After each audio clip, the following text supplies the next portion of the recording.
معزز سامعین و ناظرین، نماز پنجگانہ میں سورۃ الفاتحہ کے بعد قرآن مجید کا جو حصہ ہم تلاوت کرتے ہیں اس کو سمجھ کر پڑھنے کی جس کوشش کا ہم نے آغاز کیا ہے، آج اس کی دوسری نشست ہے۔ آج ہم سورۃ البقرہ کی آیت نمبر 153 اور 154 کو سمجھ کر پڑھنے کی کوشش کریں گے۔ اعوذ باللہ من الشیطان الرجیم، بسم اللہ الرحمن الرحیم۔ یا ایہا الذین آمنوا استعینوا بالصبر والصلاۃ ان اللہ مع الصابرین ولا تقولوا لمن یقتل فی سبیل اللہ اموات بل احیاء ولکن لا تشعرون۔ آئیے ہم اس کو سمجھ کے پڑھنے کی کوشش کرتے ہیں۔ یا ایہا الذین آمنوا، اے ایمان والو، استعینوا، مدد طلب کرو، بالصبر، صبر کے ساتھ، یعنی صبر کے وسیلے سے، صبر کے ذریعے سے، والصلاۃ، اور نماز کے ذریعے سے۔ ان اللہ، بے شک اللہ، مع الصابرین، صبر کرنے والوں کے ساتھ ہے۔ ولا تقولوا، اور نہ کہو، کیا نہ کہو؟ اسی آیت میں آگے آ رہا ہے اموات، نہ کہو مردے، کسے؟ لمن یقتل فی سبیل اللہ، ان لوگوں کو جو قتل کیے جائیں اللہ کی راہ میں، بل احیاء، بلکہ وہ زندہ ہیں، ولکن لا تشعرون، لیکن تم شعور نہیں رکھتے، یعنی شہیدوں کی زندگی کا شعور تمہیں نہیں ہے۔ اب اس کا تھوڑا سا مفہوم سمجھ لیں۔ یا ایہا الذین آمنوا، اے ایمان والو۔ اب ایمان والا وہ ہوگا جو رسول کریم صلی اللہ علیہ وآلہ وسلم کو مان کر ان چیزوں کو مانتا ہوگا جن کو رسول کریم صلی اللہ علیہ وآلہ وسلم منوانا چاہتے ہیں۔ آپ واحد ذریعہ ہیں اللہ کو ماننے کا، آپ واحد ذریعہ ہیں جنت و دوزخ کو ماننے کا، آپ واحد ذریعہ ہیں غیبی امور کو ماننے کا۔ استعینوا بالصبر والصلاۃ، مدد طلب کرو۔ اب مدد کس سے طلب کرنی؟ صاف ظاہر ہے کہ یہ اللہ سے مدد طلب کرنی، لیکن اس کا ذریعہ کیا ہوگا؟ بالصبر، صبر کے ساتھ، والصلاۃ، اور نماز کے ساتھ۔ ذہن میں رہے کہ مدد اللہ ہی کرتا ہے، لیکن وہ ایمان والوں کی مدد کرتا ہے کسی ذریعے کے ساتھ۔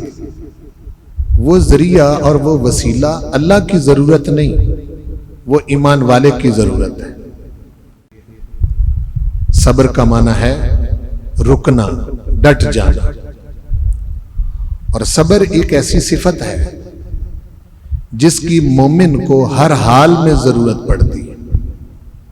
وہ امیر ہو تب بھی صبر کرنا پڑتا ہے، غریب ہو تب بھی صبر کرنا پڑتا ہے، خوشی میں ہو تب بھی صبر کرنا پڑتا ہے، غمی میں ہو تب بھی صبر کرنا پڑتا ہے، مصیبت میں ہو تب بھی صبر کرنا پڑتا ہے، راحت میں ہو تب بھی صبر کرنا پڑتا ہے۔ صبر ہے کیا؟ کہ بندے کا یہ جان کر کہ اللہ کی مرضی یہ ہے تو اللہ کی مرضی پر ڈٹ جانا، اور پروردگار کی مرضی سے اس کے منع کیے ہوئے کاموں سے رک جانا، یہ صبر ہے۔ عام طور پر ہمارے ہاں جو صبر کا مفہوم پایا جاتا ہے وہ بہت محدود مفہوم ہے. ایک بندے کے پاس دولت ہے تو اس کا صبر کیا ہے کہ دولت کی وجہ سے وہ کام نہ کرے جن سے اللہ نے روکا ہے. ایک شخص کے پاس علم ہے، اس کا صبر یہ ہے کہ علم کی وجہ سے مغرور نہ ہو. ایک شخص کو مصیبت آ پڑی، اس کا صبر یہ ہے کہ جزا فضا نہ کرے، واویلا نہ کرے، اللہ کی رضا پر راضی رہے. ایک شخص کو صحت ملی ہے، اس کا صبر یہ ہے کہ اپنی صحت سے لوگوں کو فائدہ پہنچائے، نہ کہ کسی کو تکلیف پہنچائے. ایک شخص کسی مشکل میں پھنس جاتا ہے، اس کا صبر یہ ہے کہ وہ اپنے پروردگار کی رضا پر راضی رہے. جس حال میں بھی مومن ہو وہ کبھی بھی صبر سے الگ نہیں ہوتا.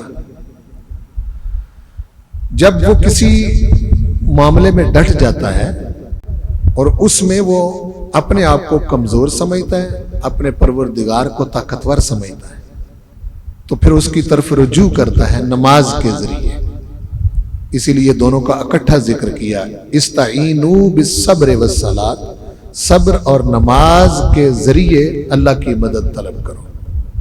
تو ذہن میں رہے کہ صبر حضور کی صفت ہے اور نماز حضور کا فعل ہے. اگر حضور کی ایک صفت اور حضور کے ایک فعل کو وسیلہ بنا کر اللہ کی مدد طلب کی جا سکتی ہے تو جس ذات کی یہ صفت ہے اور جس ذات کا یہ فعل ہے، اس ذات کو پروردگار کی مدد کا وسیلہ کیوں نہیں بنایا جا سکتا؟ تو پروردگار نے ارشاد فرمایا ان اللہ مع الصابرین، بے شک اللہ صبر کرنے والوں کے ساتھ ہے. تو جس کو پروردگار کا ساتھ مل جائے وہ قدرتوں والا، طاقت والا، ہر چیز پر قادر، خزانوں کا مالک. تو جب اللہ بندے کے ساتھ ہوگا تو پھر اس کو کسی اور کی ضرورت باقی ہی نہیں رہتی.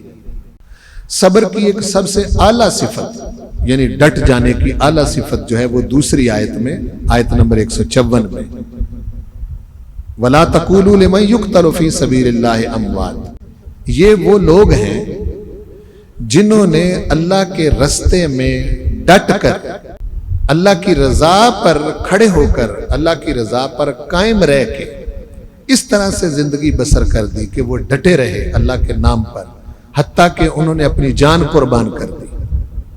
تو پروردگار ان کو یہ انعام عطا فرما رہا ہے کہ یہ چونکہ میرے رستے میں قتل ہوئے، میرے رستے میں انہوں نے جان دی، میرے رستے میں ڈٹے رہے، میرے رستے میں انہوں نے صبر کی اعلیٰ مثال قائم کی، لہٰذا ان کو مردے نہ کہو، یہ مردے نہیں ہیں، یہ زندہ ہے. اب زندگی کیسی وہ ہماری سمجھ میں آنے والی تو نہیں، ہماری عقل اس کا انکار کرتی، ہمارے حواس اس کا انکار کرتے ہیں، ہمارا تجربہ اس کا انکار کرتا ہے. تو پروردگار ارشاد فرماتا ہے کہ اپنی عقل پر اعتماد نہ کرو، تم ایمان والے ہو. اپنے حواس پر اعتبار نہ کرو، تم ایمان والے ہو. اپنے تجربات پر اعتماد نہ کرو، تم ایمان والے ہو. اور ایمان والا وہ ہوتا ہے جو اللہ اور اس کے رسول کی مانتا ہے، اللہ اور اس کے رسول کو مان کے چلتا ہے. اب تمہیں نہیں بھی سمجھ آ رہی تو نہ آئے، کوئی بات نہیں. جب اللہ اور اس کا رسول کہہ رہے ہیں کہ یہ زندہ ہے تو پھر اس کو زندہ مانو. تو یہ اعلیٰ درجے کا صبر ہے، اللہ کی رستے میں ڈٹ کے اپنی جان تک اللہ کے لیے قربان کر دینا. اس کا انعام ان کو دائمی زندگی، ہمیشہ کی زندگی سے نوازا گیا ہے. پروردگار ہمیں قرآن مجید کی آیتوں کو پڑھ کر سمجھنے اور سمجھ کر پڑھنے کی توفیق نصیب فرمائے.